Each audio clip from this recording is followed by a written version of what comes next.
कल्पना कीजिए, आप पृथ्वी के सबसे खतरनाक और ठंडे स्थान अंटार्कटिका में फंसे हुए हैं। चारों तरफ सिर्फ बर्फ ही बर्फ है। तापमान -40 डिग्री से नीचे जा चुका है। खाने का सामान खत्म होने वाला है और मदद के आने की कोई उम्मीद नहीं है। ऐसी स्थिति में शायद ज्यादातर लोग हार मान लेते, लेकिन एक व्यक्ति था जिसने न सिर्फ खुद को जिंदा रखा, बल्कि अपने साथ फंसे 27 लोगों को भी सुरक्षित घर वापस ले आया। ये कहानी है अर्नेस्ट शैकल्टन और उसकी टीम की, जिसे इतिहास की सबसे महान सर्वाइवल स्टोरी कहा जाता है। साल 1914 में अर्नेस्ट शैकल्टन ने एक ऐसा मिशन शुरू किया जिसे उस समय असंभव माना जाता था। उसका सपना था पूरे अंटार्कटिका महाद्वीप को पैदल पार करना। उसने 27 बहादुर लोगों की एक टीम बनाई और वे एंड्योरेंस नाम के जहाज पर सवार होकर अपनी यात्रा पर निकल पड़े। शुरुआत में सब कुछ सामान्य था। सभी उत्साहित थे कि वे इतिहास रचने जा रहे हैं, लेकिन उन्हें नहीं पता था कि कुछ ही महीनों में वे दुनिया के सबसे भयानक सर्वाइवल टेस्ट का सामना करने वाले हैं। जनवरी 1915 में उनका जहाज अंटार्कटिका के पास घने समुद्री बर्फ के बीच फंस गया। पहले सभी को लगा कि कुछ दिनों में बर्फ पिघल जाएगी और जहाज आगे बढ़ जाएगा, लेकिन ऐसा नहीं हुआ। दिन बीतते गए, फिर हफ्ते और फिर महीने। जहाज पूरी तरह बर्फ की कैद में था। धीरे धीरे बर्फ का दबाव इतना बढ़ गया कि एंड्योरेंस जहाज की लकड़ियां चरमराने लगी। एक रात भयानक आवाजों के बीच जहाज टूटने लगा। पूरी टीम ने अपनी आंखों के सामने अपने एकमात्र सहारे को नष्ट होते देखा। आखिरकार जहाज बर्फ के नीचे दबकर खत्म हो गया। अब वे खुले अंटार्कटिका में फंसे हुए थे, हजारों किलोमीटर दूर किसी भी सभ्यता से।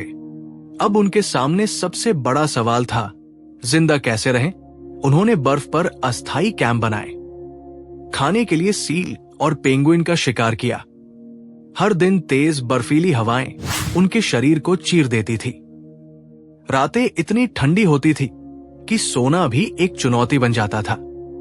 लेकिन सबसे बड़ी समस्या थी उम्मीद को जिंदा रखना। अगर कोई मानसिक रूप से हार मान लेता तो उसकी मौत लगभग तय थी। यहीं पर अर्नेस्ट शैकल्टन की असली परीक्षा शुरू हुई।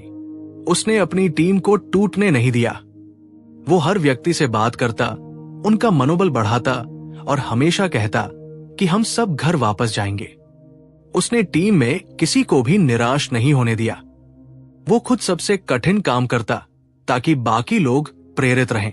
धीरे धीरे सभी लोग उसे सिर्फ कप्तान नहीं बल्कि अपनी उम्मीद मानने लगे। करीब 10 महीनों तक बर्फ पर रहने के बाद आखिरकार उन्हें वहां से निकलने का मौका मिला।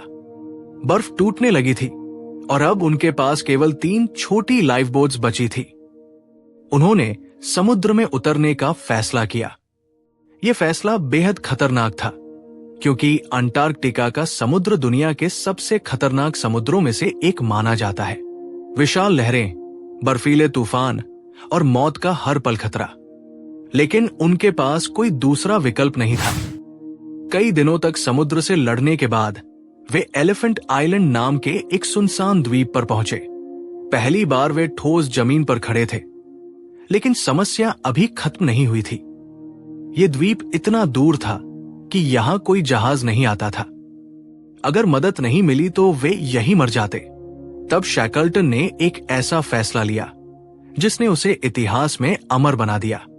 उसने 5 लोगों को चुना और एक छोटी सी नाव में बैठकर मदद लाने निकल पड़ा। उनका लक्ष्य था साउथ जॉर्जिया आइलैंड, जो लगभग 1300 किलोमीटर दूर था। सोचिए, एक छोटी नाव, बर्फीला समुद्र, विशाल तूफान और मौत का हर पल खतरा। उस समय के नेविगेशन उपकरण भी बहुत सीमित थे। एक छोटी सी गलती का मतलब था हमेशा के लिए समुद्र में खो जाना।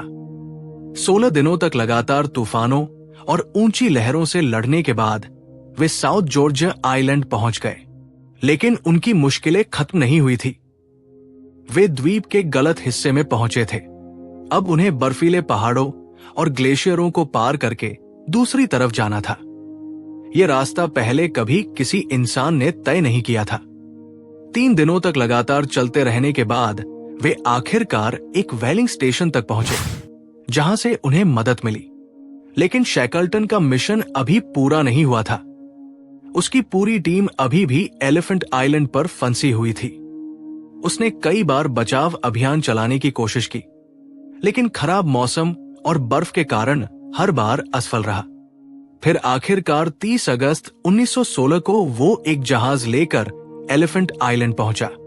जब उसकी टीम ने दूर से जहाज देखा तो उन्हें अपनी आंखों पर विश्वास नहीं हुआ। लगभग 2 साल की इस भयावह परीक्षा के बाद मदद आखिरकार पहुंच चुकी थी। और फिर हुआ इतिहास का सबसे बड़ा चमत्कार। शैकल्टन ने अपनी पूरी टीम को सुरक्षित बचा लिया। 28 में से एक भी आदमी नहीं मरा था। आज 100 साल से भी ज्यादा समय बाद अर्नेस्ट शैकल्टन की कहानी दुनिया भर में साहस, नेतृत्व और उम्मीद की मिसाल मानी जाती है। उसने साबित कर दिया कि सबसे कठिन परिस्थितियों में भी इंसान जिंदा रह सकता है, अगर वो उम्मीद नहीं छोड़ता। ये सिर्फ एक सर्वाइवल स्टोरी नहीं है, बल्कि ये कहानी है उस जज्बे की जो इंसान को असंभव को संभव बनाने की ताकत देता है। अगर आप अंटार्कटिका की उस बर्फीली वीरानी में फंस जाते, तो क्या आप भी 2 साल तक जिंदा रह पाते? इस सवाल का जवाब कमेंट में जरूर बताइए।